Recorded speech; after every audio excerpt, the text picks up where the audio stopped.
Well, let's look at skills for older people from two perspectives. Okay. The first one is the need and understanding what the need is. We know we're seeing a significant decline in the youth cohort over the next 10 years, so the normal ageing of the workforce is actually going to be accelerated by a reduction in the size at the other end of the workforce. That makes dependence on older workers even greater than we expected. And when you recognise that over 80% of the 2020 workforce is already there now, upskilling older workers and supporting them to work longer is going to be critical. The problem we have to deal with is that as people age, they start to look for different things. You know, very few people want to keep doing the same job. They often want to sort of downshift or change or lose some of their responsibilities. They want to use their collective wisdom in different ways. And that, I think, poses some real challenges for employers and for government policy in terms of how we support older workers, because the normal off-the-shelf training programs or normal coaching and mentoring programs don't apply, and most of the content of them tends not to be as relevant for these individuals. Now, there's some really obvious stuff around IT skills for many older workers which have to be addressed. There's some really obvious stuff around new people practices and HR practices and how you manage people in this, because the world of HR has changed over the last 10 years.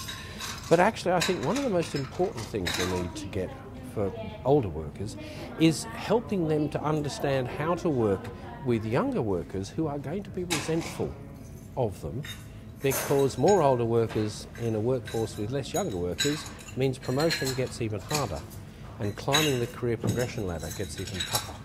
So we need to educate our older workers in a way to give space for the young to come up, to add value by their wisdom, by their experience, by coaching, by mentoring, by consultancy, by advice, but also doing in a way that encourages and engages the younger worker rather than excludes them from the workforce and creates a level of alienation. We haven't developed any of this training yet. And I think as HR departments in the larger companies, who will probably be the first ones to have to deal with this, start developing their thinking, I think we're going to be seeing some really good exemplar programs from the large companies, which we will then learn to understand and cascade down. Companies like B&Q, who are already doing this and have been doing this for 10 years, have had to deal with this in a way that's been long worked out through practice. And I think we're going to see more and more of those organisations, in a sense, leading the way and creating lessons for the public sector, but also for Job Centre Plus, colleges, universities, in order to provide a different sort of workforce development program for the over 50s. If we can get this right, I think we can actually create yet more innovation in companies. If we get it wrong, then I think we'll create alienation between older and younger workers, between senior and junior tiers, and that could actually be quite dangerous for companies. So you're right, it's a really important issue.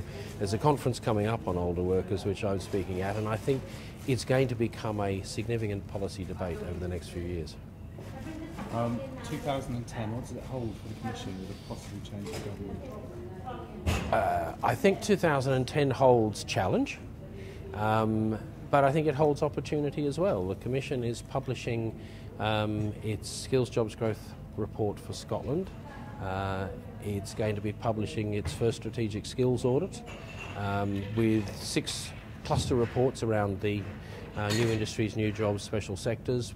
We're going to be publishing the first National Employer Skills Survey that we've undertaken. We're going to be developing a whole new program in research to actually provide better labour market information.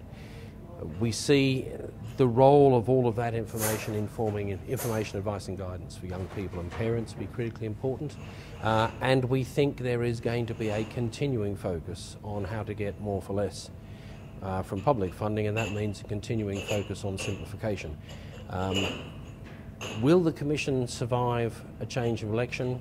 You've got to say that's got to be up to the incoming government, but are the things that we're looking at relevant and of concern to any incoming government? I think they must be. So if we can continue to do the best things we can, then I think the Commission may have a future in helping the incoming government address what is going to be one of the most intractable problems of the next 5 years, which is getting employment and our economy back on track.